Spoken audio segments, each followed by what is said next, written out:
저는 오늘 은혜를 베푸소서 에베소서 강의 9번째로 예수님 안에서 하나 되는 교회라는 제목으로 하나님 말씀 증거하도록 하겠습니다. 저희는 그동안 에베소 강해를 8번 나누었고 오늘 9번째를 나누는데 오늘 새로운 단락으로 들어가며 새로운 주제로 전환을 이루는 이쯤에 에베소서를 구성하고 있는 단락들과 또 그 단락에서 다루고 있는 에베소서의 큰 물줄기가 되는 주제들을 먼저 잠깐 나눠보도록 하겠습니다. 에베소 1장 1절부터 2절은 인사말이라고 나누었죠. 그리고 1장 3절부터 2장 10절까지 지난주까지 나눈 내용인데 하나님께서 예수 그리스도 안에서 주신 새로운 생명에 대해서 즉 구원에 대해서 말씀을 나눴어요. 그리고 이제 오늘 본문이 시작하는 2장 11절부터 3장 21절까지는 하나님께서 예수 그리스도 안에서 세우신 새로운 공동체에 대해서 새로운 공동체에 대해서 말씀을 나눌 것이고 그다음에 4장 1절부터 5장 21절은 하나님께서 예수 그리스도 안에서 주신 새로운 삶의 기준을 주제로 하고 있고요. 마지막으로 5장 22절부터 6장 20절은 하나님께서 예수 그리스도 안에서 주신 새로운 관계에 대해서 그렇게 주제를 삼고 말씀을 나눌 겁니다. 이렇게 에베소서에서 다루고 있는 중요한 주제가 새로운 생명, 새로운 공동체, 새로운 삶의 기준, 새로운 관계인데 하나님께서 이 모든 것들을 누구 안에서 우리에게 주셨냐면 예수 그리스도 안에서 주셨다는 거죠. 그래서 계속해서 반복돼요. 하나님께서 예수 그리스도 안에서 이게 계속 반복되고 있어요. 형님들, 우리 삶의 모든 변화는 예수 그리스도 안에 있고 예수 그리스도를 통해서 이루어진다는 것을 믿으시기 바랍니다. 저희는 지난 3주에 걸쳐서 에베소서 2장 1절부터 10절까지의 말씀을 나누었는데 3주에 걸쳐서 나눴기 때문에 세 단락으로 나누어 이렇게 요약할 수가 있어요. 2장 1절부터 3절은 구원받기 전에 비참한 영적 상태였고 2장 4절부터 7절은 구원받은 후에 상승된 영적인 변화에 대해서 나눴고 지난주에 에베소 2장 8절부터 10절에서 구원은 어떻게 또 무엇을 위해 이루어졌는가를 나눴어요. 이제 바울은 오늘 본문 말씀으로 들어와서 그동안 나눈 구원의 그 은혜를 토대로 교회 안에서의 유대인들과 이방인들의 하나됨에 대해서 그 하나됨을 강조하면서 말씀을 나눕니다. 초대교회 안에서 많이 경험되었던 문제가 하나 있었는데 그것은 교회 안에서의 유대인 크리스찬들과 이방인 크리스찬들 간의 관계에 대한 문제였어요. 지금 에베소 교회 안에도 이 문제를 경험하고 있었어요. 그래서 바울은 예수님 안에서 받은 구원의 은혜에 대해서 먼저 집중적으로 말씀을 나눈 후에 이제 교회 안에서 유대인과 이방인 사이에 생긴 그 문제를 구원의 은혜 위에서 다루고 있는 거예요. 11절 말씀을 먼저 읽도록 하겠습니다. 제가 그러므로 생각하라. 너희는 그때의 육체로 이방인이요 손으로 육체에 행한 할례당이라 칭하는 자들에게 무할례당이라 칭함을 받는 자들이라 했어요. 바울은 이제 11절을 시작하면서 그러므로라고 생각했어요. 그 전의 내용을 이제 이어서 말씀을 전개해 나가고 있는 거죠. 그렇죠? 그러므로 이제 생각하라, 한국말로는 생각하라라고 번역됐지만 영어로 보면 remember, 기억하라가 더 맞는 번역이에요. 그런데 그러므로 기억하래요. 그러면서 너희는 그때에라고 그렇게 말씀이 진행되고 있어요. 여기서의 너희는 문맥을 잘 살펴보면 에베소 교회 성도들 중에 이방인 크리스찬들을 말하는 거예요. 여기서의 너희는 유대인 크리스찬들이 아니고 이방인 크리스찬들이에요. 오늘 본문 말씀은 에베소 교회 안에 있었던 이방인 크리스찬들을 향한 말씀이라는 것을 기억해야 돼요. 예수님께서 이 땅에 오시기 전에 이방인들과 유대인들은 서로 하나 될 수가 없는 관계였어요. 저는 이 시간에 이것을 이해하는 것이 너무나 중요하기 때문에 그 당시 유대인들과 이방인들이 서로가 서로를 어떻게 바라보았는가, 그 태도가 어떠했는가를 먼저 생각해 보고 싶어요. 유대인들은 오래전부터 구약시대 때부터 자신들이 하나님께로부터 선택받은 백성이라는 그 선민의식을 가지고 있었죠. 그것은 그들의 프라이드였고 자존심이었어요. 유대인들은 이방 사람들은 믿지 않는 유일한 여호와 하나님을 믿으면서 하나님께 불순종한 적도 여러 번 있었긴 했지만 그래도 그들은 다른 나라 사람들과는 구별되었다는 이 의식 가운데 살고 있었어요. 그래서 주변에 있는 사람들이 이 유대인들, 이스라엘 백성들을 많이 미워했음에도 불구하고 그들은 그럼에도 불구하고 스스로 긍지를 가지고 율법을 붙잡고 그들의 믿음을 지키려고 노력을 했어요. 그리고 유대인들은 경건하면 경건할수록 이방인들을 더 무시하며 살아야 한다라고 생각했어요. 하나님을 사랑한다면 저 페이건들, 저 이방인들은 우리가 상종해서는 안 된다. 저 이방인들로부터 악한 영향을 받아서는 안 된다. 이런 식으로 생각해왔던 거죠. 유대인들이 보기에 이방인들은 개였어요. 그래서 이방인들을 개 취급했고 불결하다라고 여겼고 그들과 함께 삶을 공유할 수 없었고 심지어는요 몸을 스치게만 해도 안 된다라고 생각했어요. 사실 율법에는요 이렇게 이방인들을 무시하라고 가르친 내용이 전혀 없었음에도 불구하고 유대인들은 그 선민 사상에 빠져서 그 율법을 자기들 중심으로 이해해서 그 선택받았다는 하나님의 백성이라는 그 강조가 도리어 영적인 오만함을, 교만함을 낳게 된 거죠. 하지만 그렇게 영적으로 교만해 있었음에도 불구하고 자신들은 교만이라고 생각하지 않고 도리어 확고한 신념으로 계속해서 신앙생활을 했어요. 제가 전에도 말씀드렸죠. 유대인 남자들이 예수님 시대 당시에 매일 아침마다 하나님께 기도하는 3가지 감사 기도 내용이 있다고 그랬죠. 기억하십니까? 첫 번째, 하나님 저를 노예로 태어나지 않게 해주셔서 감사합니다. 두 번째, 우리 여자 성도님들 죄송합니다. 근데 하나님 저를 여자로 태어나지 않게 해주셔서 감사합니다. 그리고 세 번째, 하나님 저를 이방인으로 태어나지 않게 해주셔서 감사합니다. 이렇게 하나님 앞에 기도하는 것만을 봐도 유대인들이 이방인들을 어떻게 생각했는지 우리가 잘 알 수 있어요. 그러면 이방인들은 유대인들을 어떻게 생각했을까요? 이방인들이 유대인들을 볼 때 너무나 잘난 척하고 교만한 태도를 가지고 자기들만 경건한 거라고만 생각하고 사사건건 이방인들을 무시했는데 절대로 좋은 시선으로 보았을 리가 없겠죠. 혹 조금 한번 친해져 볼까? 해서 손을 내밀어 보면 유대인들에게 그 손을 잡는 유대인들은 하나도 없었어요. 오히려 그 손이 더럽다고 만지려고 하지도 않아요. 어쩌다가 우연히 손이 스치면 마치 불길한 것을 만진 것처럼 막 유난을 떨면서 손을 씻었어요. 그리고 이방인들을 바라보는 유대인들의 눈초리는 항상 무시하며 쳐다보는 눈초리였고요. 개 취급하는 눈초리였고요. 우월감으로 가득 찬 눈초리였기 때문에 이방인들은 유대인들 앞에서 기분 나쁠 수밖에 없었어요. 지금 유대인들은요, 로마 제국의 지배를 받고 있잖아요. 그럼에도 불구하고 자신들을 다스리고 있었던 그 로마 제국을 완전 무시해버리고요.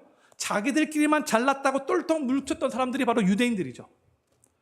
게다가 유대인들만 아주 중요하게 여기는 제도들이 있었는데 그게 바로 할례 제도와 또 안식일 규례, 또 음식, 어떤 거 못 먹는 이런 것들은 유대인들을 아주 특별하게 만든 거였는데 도리어 그들이 추구하고 있었던 바로 그 제도가 다른 이방인들이 유대인들을 향하여 더 괴리감을 느끼게 만들었어요. 에베소라는 아주 큰 도시 안에 유대인들도 꽤 많이 살고 있었습니다.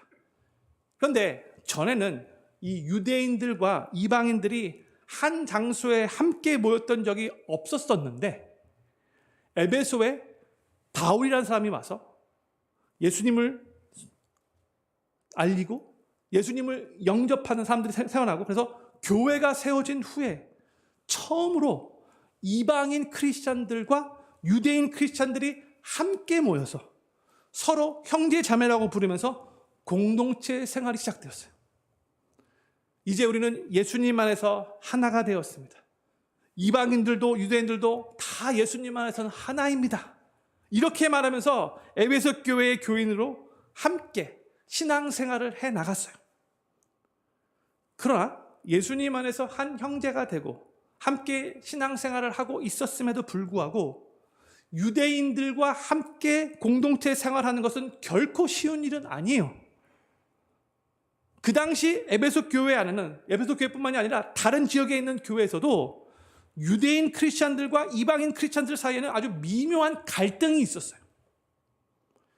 유대인 크리스찬들에게는 그들이 예수님 믿고 크리스찬이 된 후에도 여전히 옛 습관이 남아 있었거든요.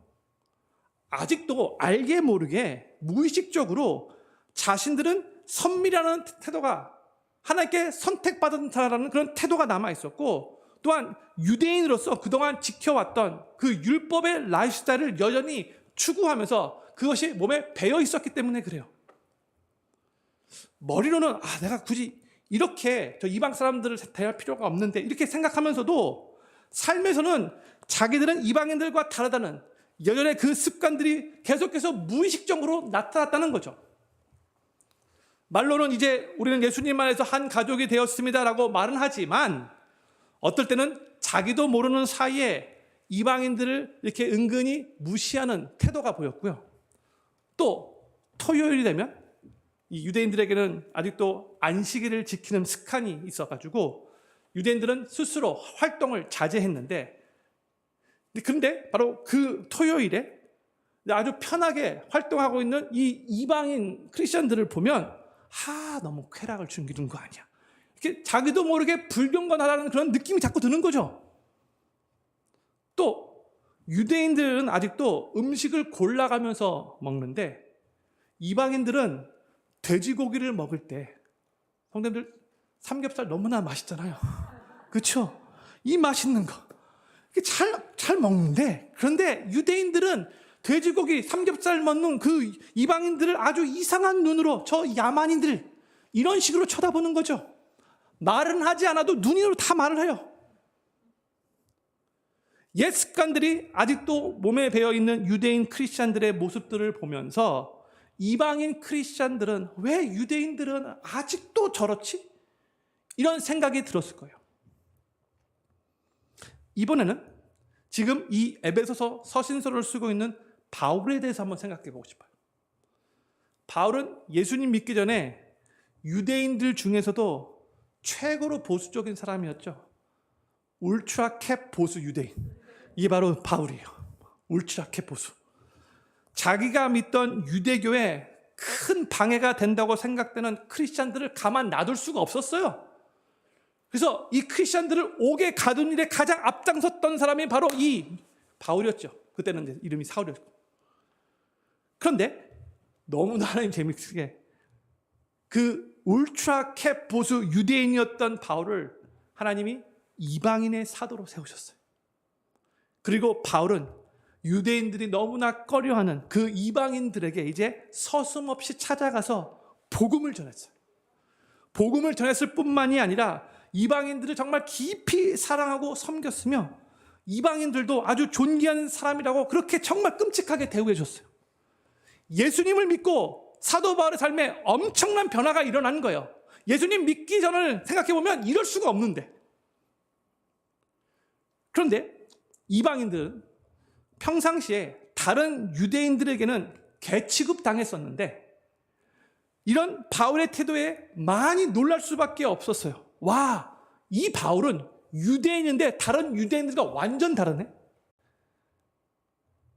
그뿐만 아니라 이 이방인들이 듣기에도 바울이 전하는 이 복음 메시지는 정말로 달랐어요. 이 이방인들은 바울로부터 복음 메시지를 들으면서 마음속이 막 뜨거워지고 성령의 임재를 경험하게 되었죠. 와우, 하나님의 사랑이 온 백성들에게, 온 열방에게 이렇게 동일하게 부어지는구나.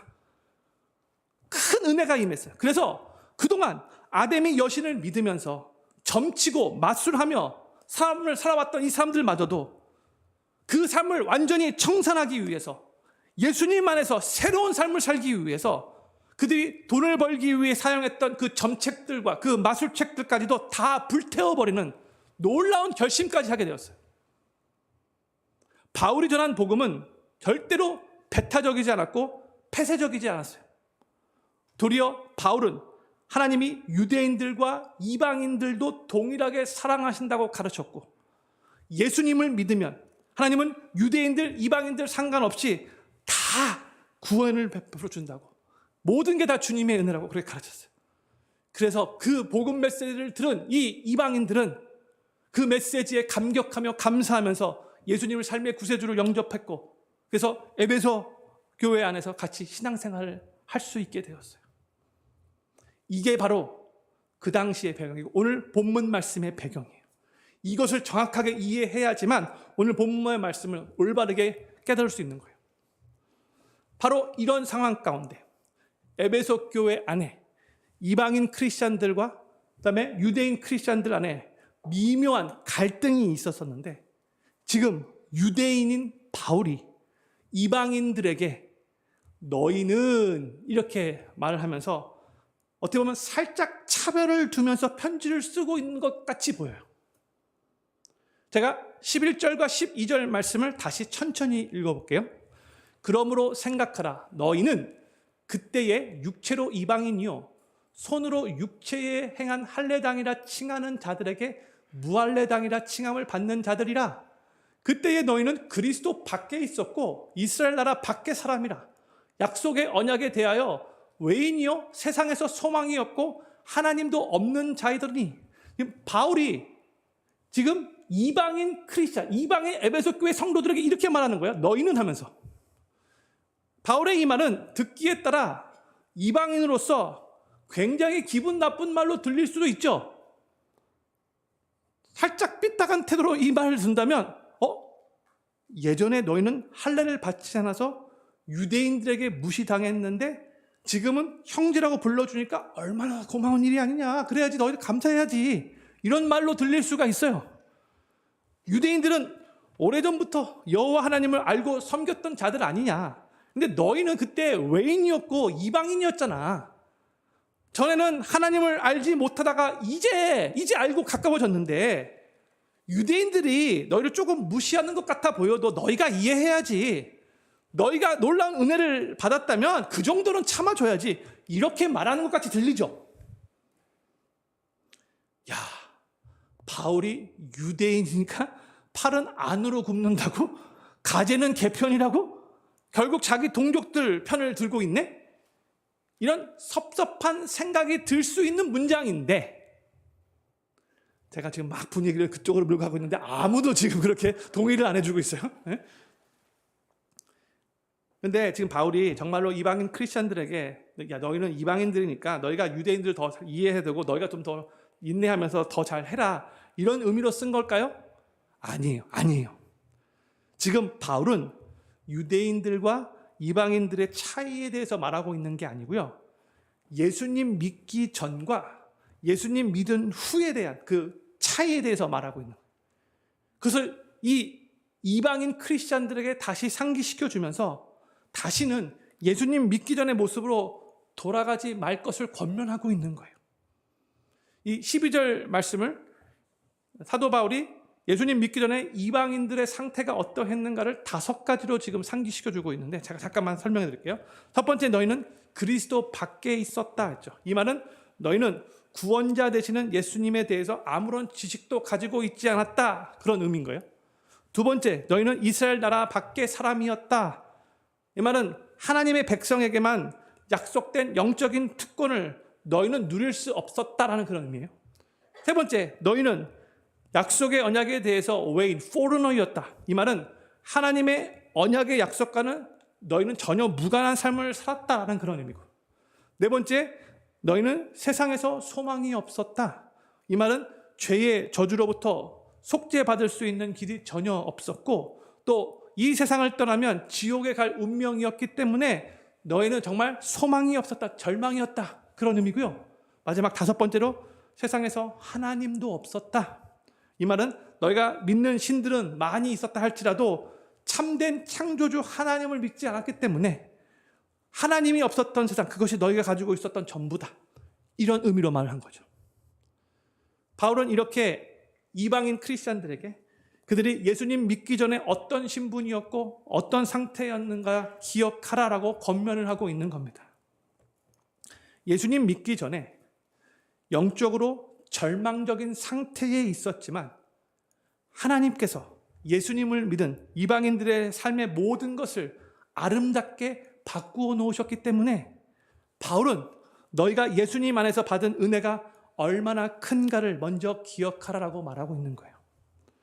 사랑하는 필그림길 성도님들, 교회 안에 문제가 생겼을 때에 예수님 안에서 받은 은혜를 기억하는 것이 나에게 임한 구원의 그 은혜가 얼마나 큰 건가를 기억하는 것이 아주 중요한 해결책이 된다는 것을 우리가 알아야 돼요. 교회 안에 생기는 문제는 각 성도들이 구원의 은혜를 망각할 때 생기는 거예요. 그래서 지금 사도 바울이 어떻게 구원받았고 어떻게 은혜 받았는가를 다시 한번 생각해 보라고 말하고 있는 거예요. 우리가 예전에는 정말 생명의 근원 되시는 하나님께로부터 끊어져서 지옥을 향하고 있었는데 이제 예수님 안에서 하나님의 자녀가 되었고 천국 백성이 되었다. 그리고 이제 우리는 예수님 안에서 한 가족이 되었다. 이 진리가 교회의 모든 문제를 해결하는 베이스가 되어야 한다는 거예요.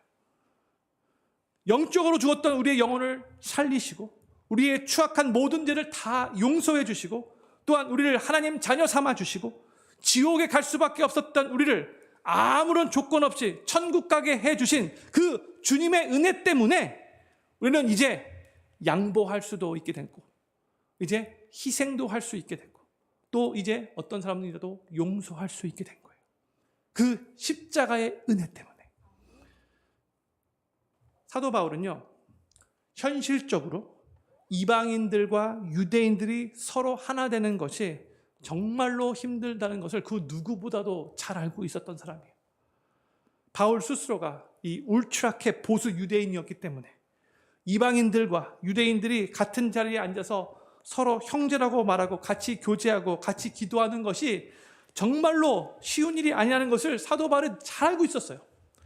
그러나 그럼에도 불구하고 바울은 또 뭘 확실하게 믿고 있었는가? 예수 그리스도 안에서 이것이 불가능해 보인다 할지라도 예수님 안에서는 예수님의 십자가의 은혜 안에서는 이방인들과 유대인들이 정말로 하나 될 수 있다는 것, 이게 가능하다는 것, 이걸 확실하게 알고 있었어요. 이게 바로 복음의 능력이기 때문인 거예요. 성도님들, 복음의 능력은요, 우리 인간들을 구원받게 하고 천국 가도록 인도하게 할 뿐만이 아니라 도저히 하나 될 수 없는 사람들과 하나 되게 하고 사람과 사람 사이에 있는 그 모든 장벽들을 다 허물게 하는 거예요. 그게 복음의 능력이에요. 그래서 바울이 예전에 아주 울트라케 보수 유대인이었는데 예수 그리스도를 만난 후에 그의 삶이 180도 변하여 이방인들을 위한 사도가 되었고 이제 이 유대인 크리스찬들과 미묘한 갈등 가운데 있었던 이 이방인 크리스찬들에게도 오늘 본문 말씀을 통해서 이렇게 권면을 하고 있는 거예요. 13절과 14절 말씀 보세요. 이제는 전에 멀리 있던 너희가 그리스도 예수 안에서 그리스도의 피로 가까워졌느니라. 그는 우리의 화평이신지라 둘로 하나를 만드사 중간에 막힌 담을 허시고 했어요. 다시 13절 말씀 보여주세요. 예수님 믿기 전에는 멀리 있었던 너희가 이제는 예수님 믿고 그리스도의 피로 서로 가까워졌다라고 말해주고 있죠. 그러면서 14절 보여주세요. 14절에서 예수님이 우리의 화평이시라고, He himself is our peace라고 선포하고 있어요. 왜 예수님이 우리의 피스가 되시냐면 예수님이 중간에 막힌 담을 다 허시고 둘을 하나로 만드셨기 때문이다 이렇게 선포하고 있는 거죠. 여기서 중간에 막힌 담은 하나님과 인간 사이에 막힌 담을 의미하는 게 아니고요, 사람과 사람 사이에 막힌 담을 의미하는 거예요. 오늘 본문 말씀에서는 구체적으로 유대인들과 이방인들 사이에 막힌 담을 말하고 있는 거죠. 예수님의 십자가에서의 죽음은 하나님과 인간 사이의 관계만 화목하게 한 사건이 아니고요, 인간과 인간 사이의 관계 또한 화목을 가능케 한 사건인 거예요. 그래서 예수님을 삶의 구세주로 영접한 크리스찬이 되었다면 예수 그리스도의 십자가 사건은 유대인과 이방인 사이에 있었던 막힌 담도, 또 주인과 종 사이에 있었던 막힌 담도, 또 가난한 자와 부자 사이에 있었던 그 막힌 담도, 또 남자와 여자 사이에 있었던 그 막힌 담도, 그 어떠한 껄끄란 그 관계에 있다 할지라도 세상에 있는 모든 민족, 모든 열방, 모든 사람들을 다 하나 되게 할 수 있는 사건이라고, 그게 바로 십자가 사건이라고 지금 바울이 선포하고 있는 거예요. 사랑하는 필그림교회 성도님들, 예수님을 삶의 구세주로 영접하고 구원받아 하나님의 자녀가 되었다면 하나님과의 관계만 회복하면 다 끝나는 것이 아니고요, 사람과 사람 사이에 세워진 그 모든 장벽들을 허물고 모든 어그러진 사람들과의 관계도 다 회복되어야 되는 거예요. 이거 믿으셔야 돼요. 바울은 계속해서 15절에서 비슷한 내용인데 계속 동일한 말씀을 선포하고 있어요. 15절 말씀. 원수된 것 곧 의문에 속한 계명의 율법을 자기 육체로 폐하셨으니 이는 이 둘로 자기 안에서 한 세 사람을 지어 화평하게 하시고 했어요. 여기서 이 둘로 한 세 사람을 지어 화평하게 하셨다라고 하는데 여기서 이 둘은 이방인과 유대인을 의미하는 거예요. 이 이방인과 유대인을 하나 되어 화평케 하시려고 예수님이 자신의 육체로, 즉 십자가의 죽음으로 이방인과 유대인을 원수되게 만들고 차별시켰던 오해의 소지가 있었던 그 율법의 조항을 폐하셨다라고 말하고 있어요. 또 16절에서 또 비슷한 말씀을 해요. 또 십자가로 이 둘을 한 몸으로 하나님과 화목하게 하려 하심이라. 원수된 것을 십자가로 소멸하시고 있어요. 예수님이 이방인과 유대인 사이에서 원수되었던 것을 십자가로 다 소멸하셨대요. 그리고 이방인과 유대인을 한 몸으로 하나님과 화목하게 하셨다라고 선포하고 있어요. 예수님의 십자가는 하나님과 원수되었던 인간들을 하나님과 화목하게 했을 뿐만이 아니라 또한 서로 원수되었던 사람과 사람의 관계마저도 하나 되게 만들었다는 것을 거듭 지금 사도 바울이 우리들에게 알려주고 있어요. 십자가 사건은 모든 사람들을 다 평등하게 만들어서 아무리 약자라 할지라도, 아무리 가난한 자라 할지라도, 아무리 학벌이 낮다 할지라도, 아무리 나와 다른 그런 배경을 갖고 있다 할지라도 모두 다 예수님 안에서 하나가 되게 한 사건이라는 것을 믿으시기 바랍니다.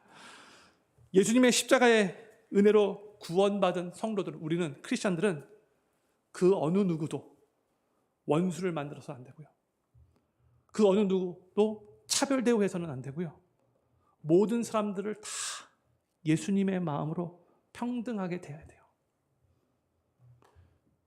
성도님들, 복음이 한국 땅에 들어온 지가 얼마 되지 않았죠. 지금 140년이 되지도 않았는데 그 짧은 기간 안에 한국 땅 안에는 정말 전 세계 크리스찬들이 놀라고 부러워할 만큼 복음으로 인한 엄청난 변화들이 일어났어요.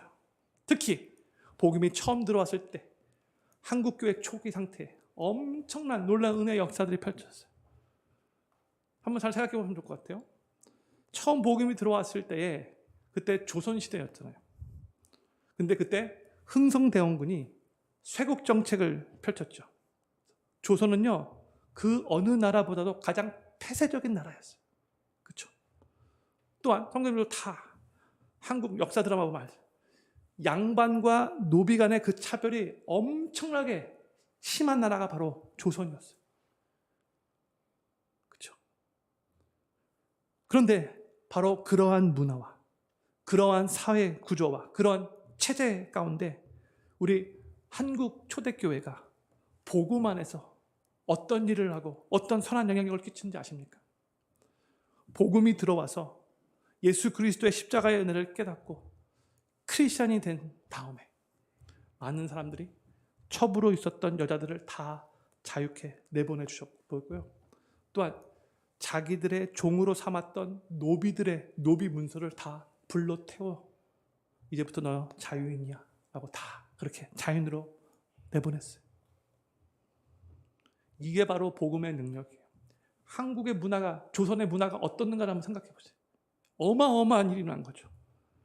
복음의 능력인데 바로 이런 놀라운 변화가 한국 땅에 놀라운 부흥의 역사를 일으키는 중요한 역할을 감당했던 거예요. 복음의 능력은 영혼을 구원하는 그 일뿐만이 아니라 사람들과의 관계 회복, 또한 가정의 화목, 또한 이 사회의 평화까지도, 심지어 나에게 상처 준 그 원수를 용서하는 일까지도 가능하게 만드는 게 바로 복음의 능력이에요. 예수님께서 우리를 대신하셔서 십자가에서 나를 위해 하신 그 일을 깊이 묵상하고 그 예수님의 십자가의 은혜로 값없이 구원받았다는 것을 우리가 기억할 때에 우리는 어떠한 인간과 인간 사이에 생긴 그 장벽도 다 허물 수 있게 되는 거예요. 우리의 삶에도 사람들과의 관계에서 허물어져야 할 그런 장벽들이 많이 있다라고 생각이 들어요. 사랑하는 필그림교회 성도님들, 주변에 있는 사람들과 화목하신지요? 영어로 Are you at peace with everyone around you? 의외로 많은 교인들이 주변에 있는 사람들과 화목하지 못해요. 사랑해야 할 가족들, 친척들과도 하나 되지 못하는 경우가 많아요. 예수님께서 이미 십자가로 인간과 인간 사이에 세워진 그 막힌 장벽들을 다 소멸하셨는데 예수님의 몸된 교회인 우리는, 나는 혹시 다른 사람들과 담을 쌓고 있지는 않은지 우리 자신의 삶을 오늘 진솔되게 바라볼 수 있기를 바라요. 저는 우리 필그림 교회 안에는 교인과 교인 사이에 그 어떠한 장벽도 세워지지 않기를 간절히 소망합니다. 아무리 나와 다른 배경과 다른 출신과 다른 생각과 다른 라이프스타일을 가지고 있다 할지라도 막힌 담이 하나도 없기를 바라요. 교회에 오랫동안 계셨던 성도님들과 새로 오신 성도님들 간에 장벽이 하나도 없었으면 좋겠어요. 나이 드신 성도님들과 젊은 성도님들 간에 장벽이 하나도 없었으면 좋겠어요. 또한 세상에서는 호남 출신과 영남 출신의 사람들 사이에 큰 장벽이 있다 할지라도 우리 교회 안에서는 그런 장벽이 하나도 없기를 간절히 소망합니다. 요즘에 정치적인 성향이 다르면 둘이서 대화를 5분 동안 못해요. 5분도 못해요. 다 언성이 높아지죠. 그렇다 할지라도, 정치적인 성향이 완전 다르다 할지라도 성도들 간에는 아무런 장벽이 없어야 돼요. 서로 다른 의견을 갖고 있는 거 그대로 존중해 줄 수 있어야 돼요. 우리는 예수님 안에서 이미 하나가 되었어요. 예수님의 십자가 우리를 이미 하나 되게 만드셨어요. 그래서 어떠한 차이가 있다 할지라도 우리는 예수님 안에서 다 극복할 수 있어요. 우리를 그렇게 만들어, 그게 복음의 능력이에요. 그리고 교회의 성도들이 예수님 안에서 온전히 하나 될 때에 우리 주님이 기뻐하시고 우리 주님이 영광 받으시고 또한 그렇게 하나 된 교회를 통해서 우리 주님께서 주님의 일을 펼쳐가시는 거예요. 하나 되지 못하기 때문에 주님께서 주님의 일을 펼쳐가시지 않은 경우가 많아요. 성도님들, 어떤 국가가 강한 국가일까요? 각자 자기의 일을 훌륭하게 잘한다 할지라도 만약 국민들이 서로 연합하지 못한다면 그 나라는 강한 국가가 될 수가 없어요. 온 국민들이 하나 되어 함께 협동할 때 강한 국가가 될 수 있는 거죠. 어떤 가정이 강한 가정일까요? 많이 힘들고 어렵다 할지라도 가족들이 서로 사랑하고 서로 격려하고 한 마음으로 뭉치는 가정이 강한 가정이죠. 그러면 힘들고 어렵다 할지라도 가족들이 하나로 똘똘 뭉칠 수 있다면 그 어떠한 어려움도 함께 잘 극복해 나갈 수 있는 거예요. 어떤 교회가 강한 교회, 어떤 교회가 건강한 교회일까요? 온 교인들이 하나 되어 서로 깊이 사랑하고 교회의 머리 되시는 예수 그리스도를 따라 한 마음, 한 목적으로, 한 방향을 향해 나아가는 교회가 강한 교회이고 건강한 교회인 거예요. 그렇기 때문에 우리 각자가 그리스도의 몸된 교회를 강하게 하고 건강하게 만드는데 협력해야 돼요. 그러기 위해서 교회가 하나 되게 하기 위해서 우리 모두가 다 피스메이커가 돼야 돼요. 오늘도 같이 팔복을 교동문을 읽었죠. 화평케 하는 자가 복이 있다니. 피스메이커가 돼야 돼요. 그런데 종종 피스메이킹을 해야 되는데 피스메이킹을 하는 대신에 피스 브레이킹 하는 사람들이 있어요. 성도님들, 교회가 하나 되게 하지 못하고 또 성도들 간에 피스 브레이킹 하는 최고의 적이 무엇인지 아십니까? 바로 이 혀예요. 이 혀예요. 인류의 역사를 봐도 그렇고 우리의 삶을 봐도 그렇고 모든 불화의 원인은 결국 혀예요. 교회에 발생하는 모든 불화의 원인도 결국 혀로부터 시작되는 거예요. 안타깝게도 교회는 결국 가십으로 인해 무너질 때가 아주 많아요.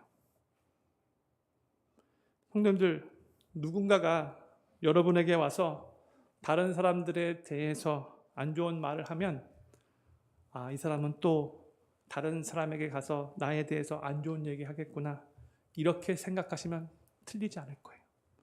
좋을 때는 좋겠지만 조금만 관계가 어그러지면 나에 대해서 다른 사람에게 분명히 안 좋은 얘기 할 거예요. 거의 맞아요. 우리의 혀는 다른 사람들을 세워주고 격려하고 축복하는 데만 사용돼야 돼요. 교회 세팅에서는 더더욱 그래야 돼요. 만약에 그렇지 않는다면 우리의 혀는 교회가 하나 되는 것을 방해하게 되고 피스 브레이킹 하게 되고 불화의 원인으로 사용될 거예요. 만약에 정말로 가십하고 싶을 때 어떻게 해야 할까요? 사람들에게 찾아가지 말고 하나님에게 찾아가서 하나님께 한번 가십하는 식으로 한번 기도해 보세요. 하나님, 어떻게 저가 그럴 수 있어요? 기도로 승화시켜 보세요. 우리 각자는 최선을 다해 주님의 몸된 교회가 하나 되기를 위해서 노력해야 돼요. 왜냐? 교회의 머리는 예수님이시고 교회는 주님의 몸이 되기 때문에 교회가 하나 될 때에 하나님께서 영광 받으시고 또 교회가 많은 열매를 맺을 수 있고 또 하나님의 놀라운 역사를 이루어갈 수 있기 때문이에요. 성도님들, 시너지 효과라는 말 들어보셨죠? 이 시너지라는 단어는 두 개의 헬라어 단어로 만들어진 합성어예요. 함께라는 뜻을 갖고 있는 신과 에너지라는 그런 뜻을 갖고 있는 이 에너지가 합쳐서 만들어진 단어예요. 그러니까 에너지가 함께할 때 일어나는 효과를 시너지 효과라고 하는 거예요. 나무 5x7cm 토막이 버틸 수 있는 무게는 275kg이라고 합니다. 그런데 이 나무 두 토막을 함께 묶어놓고 못으로 박아놓으면 그때 버틸 수 있는 무게는 275 플러스 275는 뭐예요? 빨리 계산하세요. 550kg이 돼야 정상적인 것 같죠? 그런데 그 둘을 붙여놓으면 무려 2231kg을 버틴다고 해요. 이게 시너지 효과인 거예요. 함께 하나 되어 합력할 때 일어나는 힘은 1 플러스 1 equals 2가 아니라 거기에는 플러스 알파가 작용한다는 거 기억해야 돼요.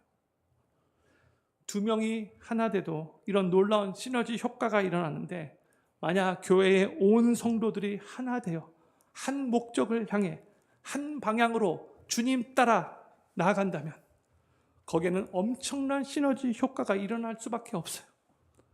저는 우리 필그림교회 성도님들 한 분 한 분, 우리 교회가 정말 함께 하나 되어 하나님의 역사를 함께 이루어가는 놀라운 시너지 효과를 발휘하고 경험하는 교회가 되기를 간절히 소망하고 기도합니다. 그 놀라운 역사에 여기 계신 모든 성도님들이 다 각자 교회가 하나 되기 위해 최선을 다해 노력하실 수 있기를 바라고 하나 된 주님의 몸된 교회를 통해 놀랍게 일하시고 역사하시는 우리 하나님을 더욱더 삶과 가정과 또 교회에서 많이 경험하실 수 있게 되기를 우리 구주 예수님의 이름으로 간절히 축원합니다. 우리 다 같이 자리에서 일어나셔서